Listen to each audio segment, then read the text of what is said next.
সামনে উপবিষ্ট এবং মঞ্চে উপবিষ্ট সমস্ত সাহিত্যপ্রেমী, কবিতা মনোভাবাপন্ন সমস্ত মানুষকে নমস্কার। আজকের দিনে এই সাহিত্য জিনিসটা বড্ড পেঁচালো হয়ে গেছে। এটা আমি আমার নিজের রিয়েলাইজেশনটাই বলতে পারি।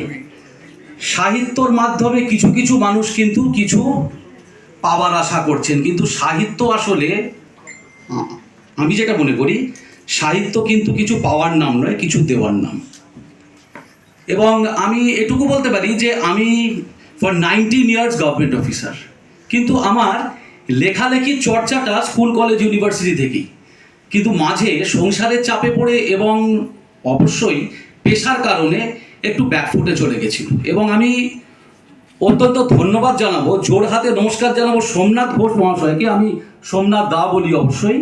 আমি ফেসবুকের মাধ্যমে সোমনাথ দার সঙ্গে পরিচিত হই এবং আমি একটু লেখালেখি করবার শখটা যখন ব্যক্ত করি ফেসবুকের মাধ্যমেই, তখন সোমনাথ দা আমার সঙ্গে যোগাযোগ করেন এবং আমি অবাক লাগে যে আমিও সোনারপুরে থাকি, সোমনাথ দাও সোনারপুরে থাকি।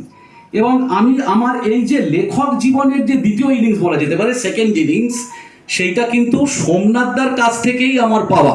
এবং আমি ওই জন্যে এখন হয়তো সমাজধারা, সমাজ ভাবনা বাদ দিয়েও অনেক পত্রপত্রিকায় লিখি এবং আমার নিজস্ব বইও হয়তো কিছুদিনের মধ্যে বাজারে আসবে, কিন্তু সোমনাথদার কাছে চিরঋণী আমি থেকে যাব। এবং তার সঙ্গে সুজাতাদির কাছেও আমাকে এই মঞ্চে ডাকবার জন্য।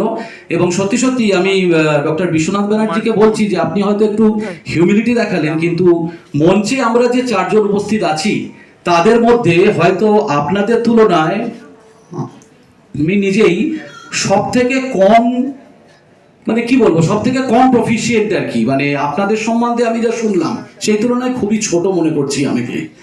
আমি আপনাদের কাছ থেকে কিছু শেখবার জন্যই এই মঞ্চে বসে আছি এবং এই সভাগৃহে আমি এসেছি। আমি এইটুকু বলেই হয়তো এখন শেষ করছি এবং সমাজধারা, সমাজ ভাবনার আরও উন্নতি কামনা করছি। এবং আজকের এই কবি প্রণামের দিনে আমি আপনাদের সকলের সঙ্গে এখানে উপস্থিত হতে পেরে নিজেকে ধন্য মনে করছি। নমস্কার।